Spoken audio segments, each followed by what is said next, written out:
All right, so in this fifth question, we came back to 30, 60, 90 triangle. So I'm going to go back to my isosceles triangle that got broken up into two.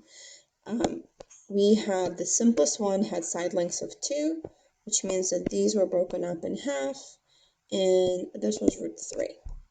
Okay, so my first approach is going to be just using Pythagorean theorem. So what's important here is to understand that the hypotenuse is twice as long. So if I look at my picture, I'm not going to think of this as y. I'm going to say to myself that it's 2x, because remember this was an isosceles triangle. This side would have been 2x, which means that all of the sides were 2x as well. Okay, now at this point I just have a right triangle, and actually I'm going to redraw it. I don't think this is you just have a right triangle with one variable. So you know this is 16, this is x, and this is 2x, and we should be able to solve for x using Pythagorean theorem. So it's the area of the two smaller squares equals to the area of the big square. Notice that I'm squaring the entire 2x, so I get 4x squared, and this is going to be 16 squared plus x squared. So 3x squared equals 16 squared. You're going to see why I'm leaving this as 16 squared in a second. So to get x by itself, I'm going to divide by 3. So you get x squared equals 16 squared over 3. And I'm going to square root.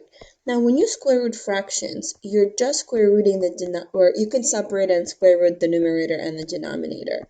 So essentially, I'm square rooting that 16 squared. So it's just 16 over root 3.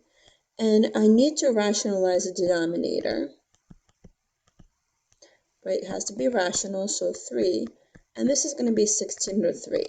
So that is the value of this right here, 16 root 3 over 3.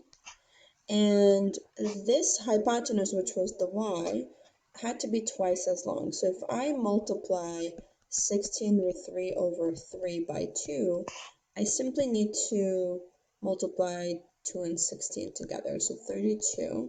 Everything else stays the same. So that is how long your hypotenuse is, and this is basically the y. So the answer to this question, so x was 16 root 3 over 3, and y is 32 root 3 over 3. Okay, so that's one approach. Again, using Pythagorean theorem because we've been working with it for a while.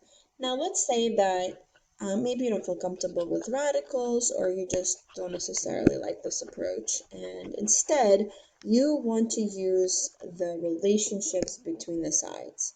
Right, so if I look at my blue triangle right here on the top, this helps me move along the side. So if I go from a root 3 to a 1, I would need to divide by root 3.